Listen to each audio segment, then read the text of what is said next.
विचार कर रहा था। अरे यार, मुझको बहुत जल्दी कोई नया जंगल ढूंढ लेना चाहिए। ऐसा जंगल किसका मिलेगा यार? शेर खान का जंगल तो ठीक है, लेकिन शेर खान तो बहुत चालाक है।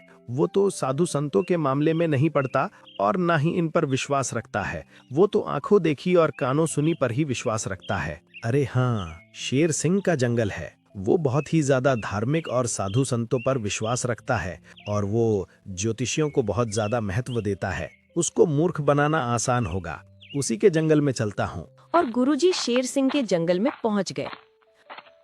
अरे कौन हो तुम और हमारे जंगल में कैसे घुस रहे हो? क्या तुमको पता नहीं है हमारे जंगल में अजनबियों का आना सख्त मना है। अरे मूर्ख, तुमको मैं अजनबी दिखता हूँ? मैं ऐसा वैसा बाबा नहीं हूँ, बल्कि मुझको बहुत सारी सिद्धियां प्राप्त है। मैं हिमालय के जंगलों से लौटा हूँ।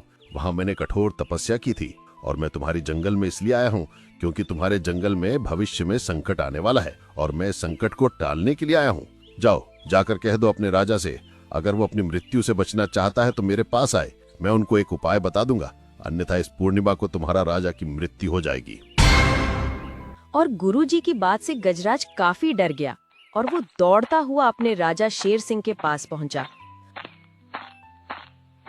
अरे गजराज, आप इतनी जल्दी में कहां से आ रहे हो? आपकी हालत को देखकर तो हमको ऐसा प्रतीत होता है जैसे कोई गंभीर समाचार लेकर आए हो। हाँ महाराज, समाचार तो गंभीर ही है। हमारे जंगल में एक सिद्ध चमत्कारी बाबा आए हैं जो कह रहे हैं कि वो हिमालय से तपस्या करके लौटे हैं। ये तो बहुत ही खुशी की बात है कि कोई सिद्ध जानवर हिमालय से तपस्या करके सीधा हमारे जंगल में आया है। इससे अच्छी खबर और क्या हो सकती है? लेकिन तुम्हारी हालत एक सिद्ध जानवर के आने पर इतनी गंभीर कैसे हो सकती है? महाराज, मेरी हालत उस सिद्ध बाबा के आने पर नहीं है, बल्कि उसके द्वारा की हुई भविष्यवाणी से है। महामंत्री, ऐसी क्या भविष्यवाणी कर दी उन्होंने जिससे तुम्हारी हालत गंभीर हो गई? महाराज, उस चमत्कारी बाबा ने कहा था कि आपकी कुंडली में मृत्यु का दोष बन रहा है। आप आने वाली पूर्णिमा की रात को मर जाओगे। हमको भी बताओ, क्या कहा तुमने? हमारी कुंडली में मृत्यु का दोष? हम तुरंत उस चमत्कारी बाबा से मिलना चाहते हैं। उनका पता बताओ, वो किस दिशा में है और कहाँ पर हैं? और राजा घबराए हुए हालत में चमत्कारी बाबा के पास पहुंचा। तपस्वी बाबा को जंगल के महाराज का प्रणाम।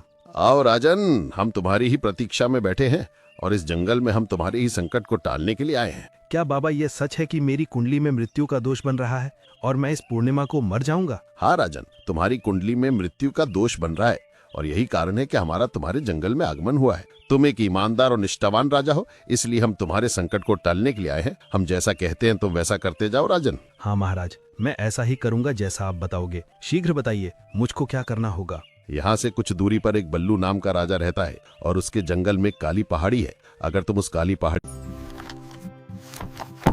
ऐसे ही और वीडियो देखने के लिए चैनल को सब्सक्राइब और लाइक करें।